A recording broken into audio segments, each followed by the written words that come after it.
Okay, ladies and gentlemen, so we are back with our Ravnica City of Guilds set review, and we're gonna go through Golgari in the next 10 minutes.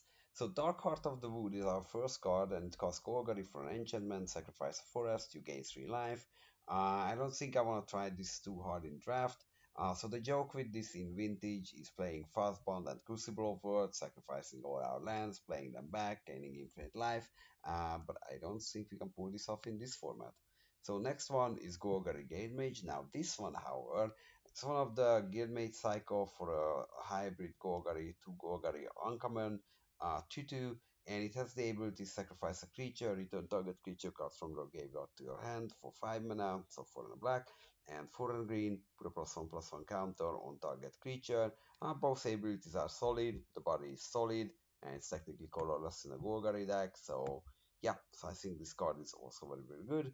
Golgari Germination, it's one and a Golgari, so 3 mana for an enchantment, and whenever a non-token creature you control is put into a graveyard from play, put a 1/1 green sapling creature token into play, which is also unbelievable. So this is the token fodder, which a lot of our sacrifice outlets would require. So very important card for Golgari. Putrefy, it's a very good card for Golgari, and it's probably very important. You would put it to every deck. I think you would try to splash it in other colors as well. So it's an instant one and a Golgari. Destroy target artifact or creature. It cannot be regenerated. So this awesome removal from uncommon. Shambling Shell. This is a common.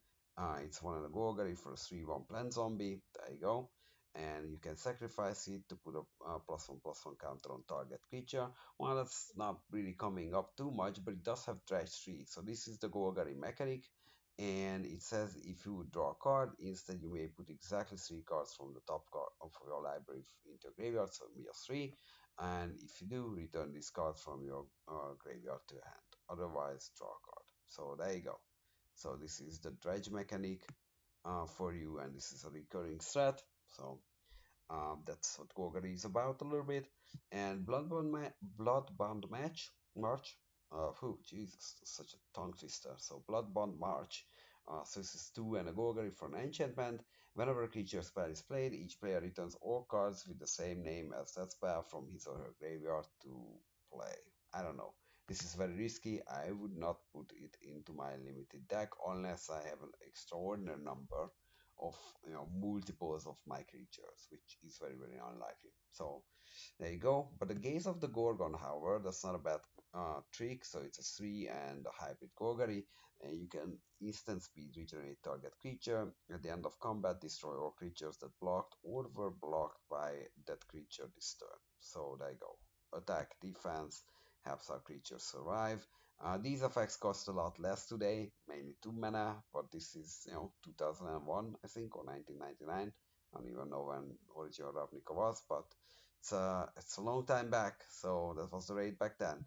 And this is our first legendary in Golgari, Savra, Queen of the Golgari. This used to be a Commander All-Star for 2 and Golgari. Elf Shaman, it's a 2/2, but when you sacrifice a black creature, you may pay 2 life. If you do, each other player sacrifice a creature. Pretty awesome. And then whenever you sacrifice a green creature, you may gain 2 life. So yeah, so with all the sacrifice fodders, it could be sap rollings or other germ tokens or whatnot, we can wreak a lot of havoc if we have the sacrifice outlet and just get additional value from our Sabra. So Wood-Wraith Strangler, so this is an interesting card too. If you are already sacrificing creatures and they hit the bin, for 2 and a Golgari, we can get another plant zombie, like Shambling Shell and 2/2, and then we can remove a creature card from our graveyard, so exile a creature from our graveyard to regenerate it. Pretty resilient, so yeah, I think it's probably a super annoying card. It's just block infinitely. So Golgari Rotworm, so this is one of the biggies, so it's a 5 and a zombie worm, so 3 and Golgari, and for black we can sacrifice a creature and target player loses 1 life, and it's a 5/4 body. So this is very good, it can burn our opponent out for the last few points of damage, and it's just a good body. So Grave Shaft Scrub, so this is a rare, and it's 2 black green green. It's a 4/4 insect, and we can sacrifice it to draw a card, and we can dredge it back for 1. So yeah, so this is basically cycle through a lot of cards like mirrors our graveyard. So this is pretty solid actually. So yeah, and the next card, Vulture Zombie, another plant zombie. So I don't know what's this plant zombie packaging with Golgari, but a lot of these creatures are plant zombie. Was that a scarab? No, that was an insect. But anyway, so this is a 5 mana 3/3 flyer, which is not bad already in limited standards. And it's 3 and a Golgari, obviously. And whenever a card is put into an opponent's graveyard from anywhere, put a +1/+1 counter on Vulture Zombie. I think this is an absolute bomb. So I think if they can't kill it, this is just gonna grow very fast, like a 6/6 flyer, and finishes the game in no time. So yeah, so you pick it highly. Obviously, it's a rare. Play it and be Golgari for it. So very good card. And then Drooling Grudion, that's also a very good card. So it's a 4/3 beast for 3 black and green, and then 2 green and black sacrifice creature. Target creature gets +2/+2 until end of turn. Another target creature gets -2/-2 until end of turn. Yeah, this can totally ruin combat in many different ways. I mean, once you attack with 2 or 3 creatures, like your opponent virtually just can't block because you're gonna blow that combat completely out of the water, and sometimes just sacrifice a token and make them lose like 2 or 3 real creatures. Unbelievable card. So, and it's an uncommon only. Wow. Green Clara, so it's a 3 and triple hybrid Golgari, 6/6 Trampler, and at the end of your turn, return to your hand all creature cards in your graveyard that were put in your graveyard from play this turn. Yeah, I mean, this is like Alpha Strike King, so you can just send anything in with impunity. You're gonna get back your creatures anyway, or just kill your opponent because it's a 6/6 Trampler too, and the other Golgari creatures are not small potatoes either. So there you go.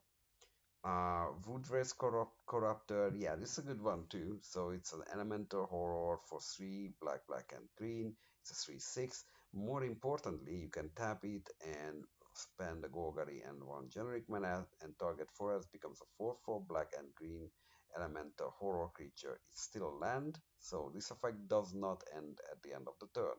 So you can start animating your lands, and 4/4 bodies are pretty good in this format as far as lower rarities are concerned. There are some rares which beat some pretty handily, but just getting out like 3 extra 4/4s over 3 turns, unbelievable. And this one blocks the ground very well, so allowing us to do exactly that. Yeah, and then we're gonna get to our last card here, Sisters of the Stone Death. So this is our legendary badass boss in Golgari. So it's a Gorgon for 4 black and green, so double Golgari. And it's a 7/5, ladies and gentlemen. And the abilities are super flavorful. I think one of the coolest cards in the set. So for green, target creature blocks Sisters of Stone Death this turn if able. Probably that creature is gonna die. And then if it wouldn't die normally, for Golgari, remove from the game target creature blocking or blocked by Sisters of Stone Death, so probably turning them to stone or whatever. And then the third ability, so that's not over yet. 2 and black, put a creature card removed from the game with Sisters of Stone Death into play under your control. So basically, if they can't kill this, for 6 mana, we can choose their best creature and put it on our side. This card is absolutely fantastic. So there you go. And in Golgari probably we have the 8 mana to cast it too. So yeah, so if you happen to open it, please enjoy it. I think I really want to try to play with this card. But as far as set review concerned, this was our last card. So thanks for watching and see you in the next one.